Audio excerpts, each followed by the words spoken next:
bakit papapakinggan natin siya? Dahil narito po siya ngayon sa inyong kalagitnaan, sa ating kalagitnaan. Bakit? Dahil kami na mga Seventh-day Adventist, mga missionary po ay taglay po ang dala po ang kapangyarihan ng ating Panginoon. Bakit? Dahil ang sinabi sa Biblia, ang ebanghelyo ng Panginoon ay siya po ang kapangyarihan ng ating Panginoon. Kaya sabi sa Bible, 2 o 3 na mag-uusap po sa kanyang banal na pangalan, ay naroon po siya sa kalagitnaan. Kaya mangyari mga kaibigan, inyo pong igalang, respetuhin po ang ating Panginoon at mangyari na ang inyong pakinig ay aming hilingin para pakinggan po ang ating Panginoon sa mga oras na ito, sa mamagitan po ng inyong mga lingkod. Kami po ay 5 na mga pasahero. Nandito po ang nagpapagsalita na itinalaga ng Panginoon sa mga oras na ito, si Brother Alex. At mamaya sa isa pang biyahe, si Brother Noel. At ang videographer, ang aming leader po, si Brother Joel Patan-Patan. At ang presider, inyong lingkod, Liberty Lagariza. At ganun din po ang booklet distribution sa magitan po ni Sister Nida Candelario.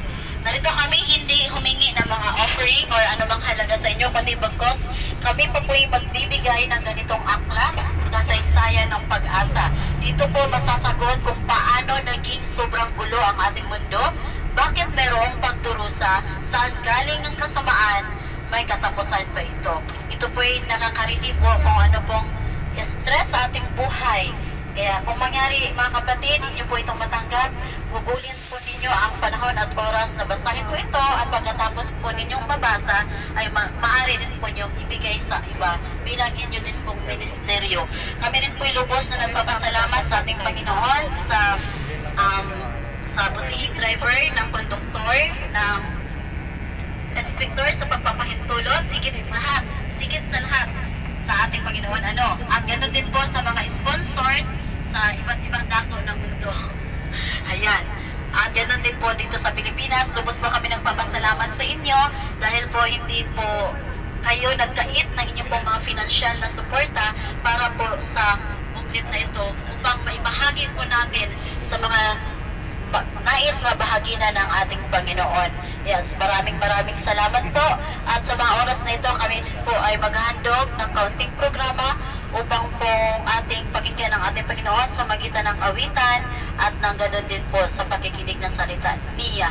Sa magitan po ngayon, si Brother Alex at siya rin po ang maghahandog ng awitin. Pero bago ang lahat, tayo po muna ay yumuko sa atin pong panalangin, paghiling ng tulong at gabay sa ating Panginoon. Tayo po yumuko sa nakayuko po.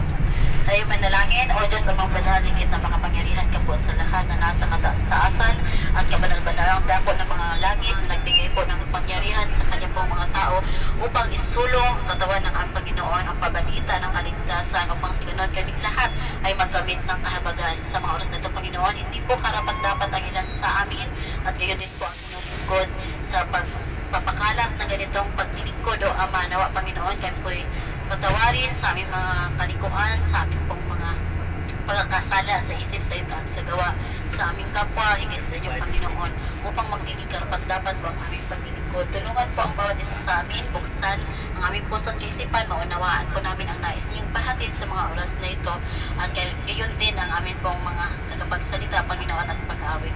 Naway pakinggan namin at may taning tutumimo sa aming puso't kaisipan ang mensahe ng awitin at gayon din po ng mensahe ng inyong pong dadalhin ngayon sa magitan ni Brother Alex.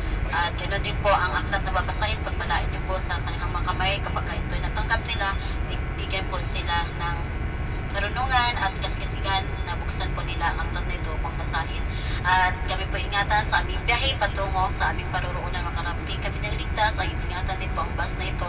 Ganoon din po ang pagmamaneho ng driver at ganoon din po ng conductor at ng inspector. Marami pong salamat sa pag-ibig, biyaya na binigay niyo po sa amin sa mga oras na ito sa pangalan po ng aming Panginoong Jesus. Amen.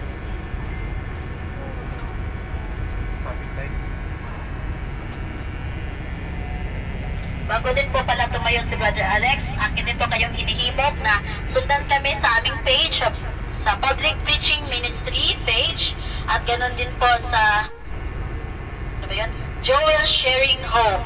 Dahil nagbibideo po ang ating leader ngayon, maaari pong makita po ang inyong mukha. Subaybayan niyo po kami. Tingnan niyo po ang inyong mukha roon. Ayan, maraming salamat po.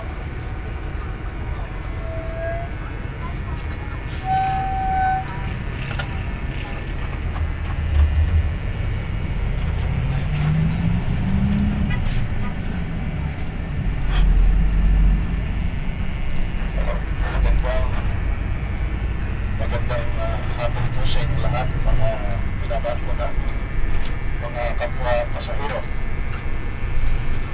Tulad po ng unang pagpapakilala, kami po ay kasama po ninyo. Kami po ay mga pasahero, kaya kami po ay mga pasahero rin, mga minamahal po namin kaibigan at mga kapwa po namin pasahero. Nais po namin maglingkod ng libreng paglilingkod at mag-share ng salita po ng Panginoon. Sa marami pong mga pagsampa po namin sa bus preaching ay purihin po ang Diyos na kayo po ay kasama po namin sa hapon po nito.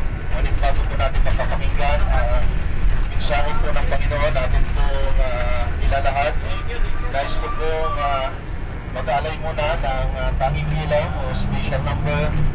Ito po ay pakinggan po ninyo ang ibig o ang diwa ng awit, sapagkat ito po ay magandang magiging tugon sa ating pong mga puso at tayo magkaroon ng